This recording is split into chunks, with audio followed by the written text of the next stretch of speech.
चला आपण जर एक चार्ट घेतलाय त्याच्यावरती आपण डब्ल्यू पॅटर्न, एम पॅटर्न, त्याच्यावरती कप विथ हँडल पॅटर्न, त्याच्यावरती हेड अँड शोल्डर पॅटर्न, सर्व आपण ते पॅटर्न त्याच्यावरती चेक करत राहणार.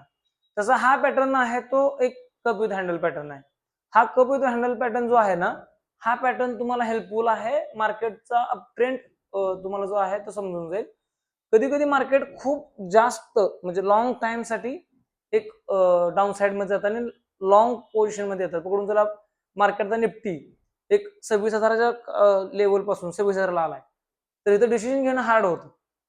तुम्ही जर समजा मार्केटमध्ये एक मोठा राऊंड तयार झालाय आणि पिकला मार्केट आलंय 1 वर्षानंतर 6 महिन्यानंतर एखादा स्टॉक, तर त्यावेळी डिसिजन कसा घ्यायचा, मग त्या स्टॉक वरती तुम्हाला कप विथ हँडल उपयोगी येईल.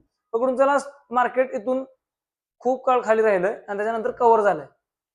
कव्हर झाल्यानंतर तुम्हाला तो पिकचा जो पॉईंट आहे त्याला तुम्हाला आहे ते एक लाईन ड्रॉ करायची आहे आणि खाली तुम्हाला एक ड्रॉ केल्यानंतर एक बाउल तयार होईल. त्यासोबत एक त्याला हँडल तयार होतोय. जर समजा मार्केट थोडंसं खाली जाऊन परत वरती गेलं तर ठीक आहे. तर हे जे आहे तो तुम्हाला असं ड्रॉ जर केला तर तुम्हाला एक कप अँड हँडल दिसेल, म्हणून कप विथ हँडल असं त्याचं नाव आहे.